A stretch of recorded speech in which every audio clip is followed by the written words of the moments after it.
Hello again, welcome back to the channel. Glad you could join me. So I recently finished, as in last night, How to Solve Your Own Murder by Kristen Perrin. This one was a recommendation, and the thing is I'm trying to recall where the recommendation came from. I remember seeing it in an article that I saw online, but I don't remember why I was reading the article. I take recommendations for books, and it was like, if you like this, then you might like these, and this one jumped out at me. The other book that I've read recently that was based on this same article, the same recommendation, was Everyone in My Family Has Killed Someone. Both of them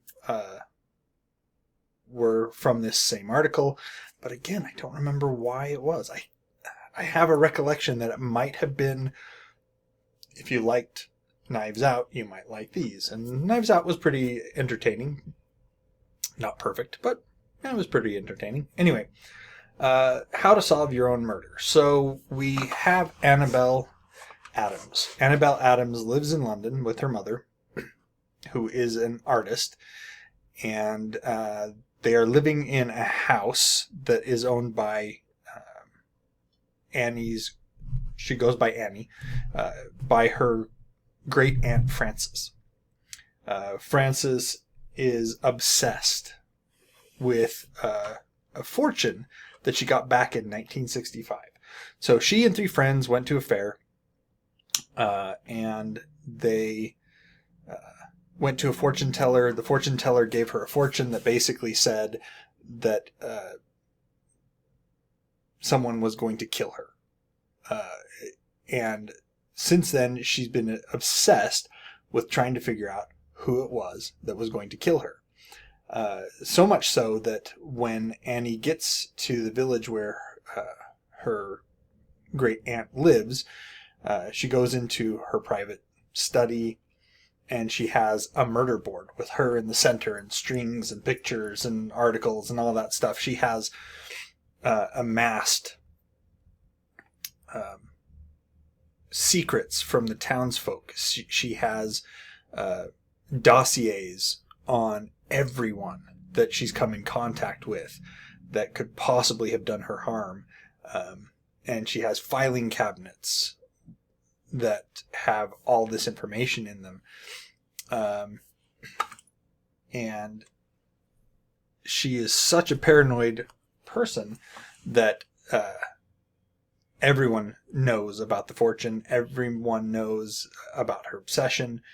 But one of the things that came out in this fortune was that daughters were important, and Frances needed to find the right daughter, and that daughter would bring justice. And she had the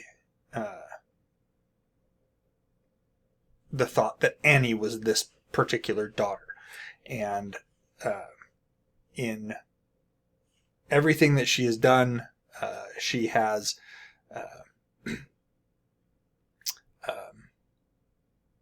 changed her will at the last minute, and she's removed Annie's mother from the will and put Annie in instead.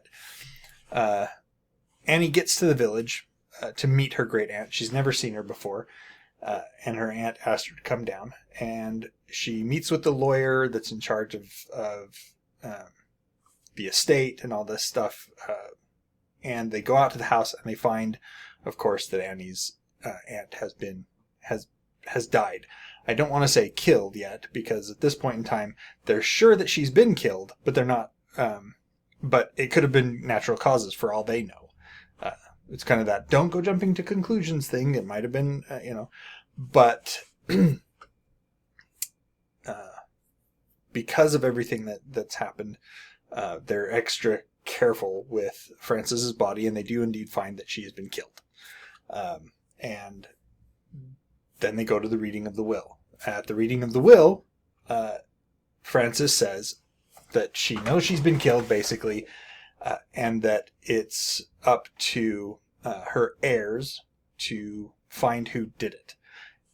She has two heirs now. She has a a nephew and her great niece. Well, those are the only two that are named in the will. Obviously, she has Annie's mother, but she had removed her from the will. She has these two heirs, and she says, this is what's going to happen. You need to figure out who killed me. Whichever of you figures it out, you get the inheritance. The other one doesn't get anything. If you get sent to prison, like if you are one of the ones that killed me, then you don't get anything. If you don't solve it in a week, then I'm going to sell all, basically, she's not going to, she's dead. All the property is going to be sold to a real estate developer. And the town really doesn't want that. So it was kind of that I know that there's going to be some pushback to investigating my murder, but I'm going to try to help because the town doesn't want this place turned into a mall. But if they don't help and my murder goes unsolved, it's going to be turned into a car park. So anyway, Annie then begins her own investigation in competition with her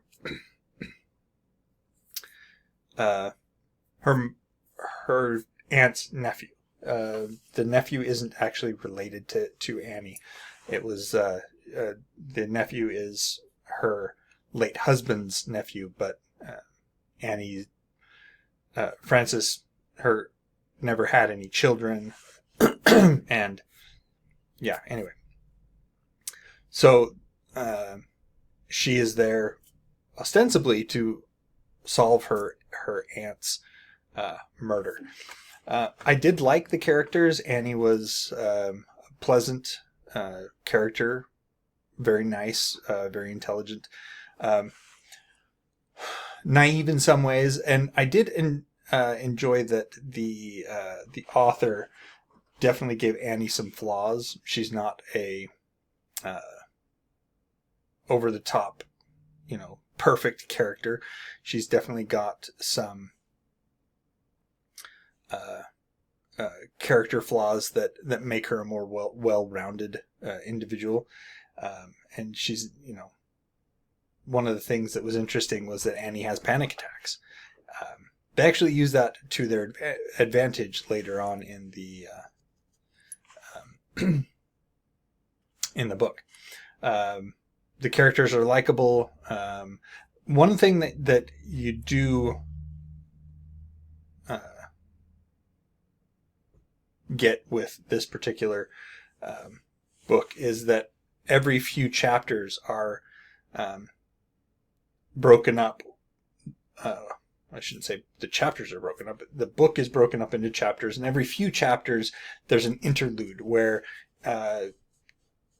we get insights from the great aunt, from her diary that she kept back in the 1960s. So we get to see how things went along with her friends, how she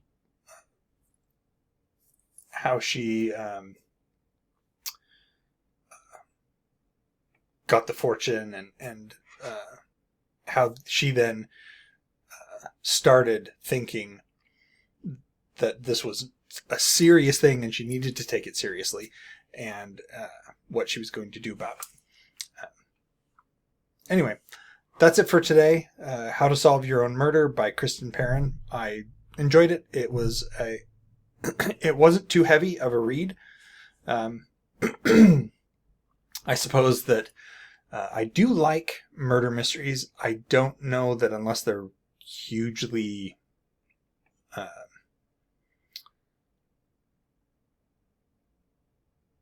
obvious that I solve it by the end. I probably could if I kept notes as I was going along, because there was one thing that ended up cracking the case for Annie, and I remember reading it, but I didn't note it as significant at the time. It came out later that it was something significant. And so I feel that I have a tendency when I'm reading books is I absorb what I'm reading. I get it, but I don't necessarily always make those connections as in, this is a clue. It's just, this is something that happened. And so I end up missing those things. But this was enjoyable, breezy, light, not too dark. I mean, there is a murder in it, and so with these kind of novels, you can have something that will bog you down into either the supernatural, which is not a problem, or it can pull you into, something really, really dark, like, kind of Stephen King dark. But this was not that. Breezy, light, easy to follow, enjoyable characters. That's it for today. Let me know if you've read How to Solve Your Own Murder. I looked, and I believe there is a follow-up novel to this. I may look into that after I get done with the next 2 books that I'm reading. That's it for today. Like, share, subscribe, all that other stuff. Comment down below. And until next time, enjoy what you're reading.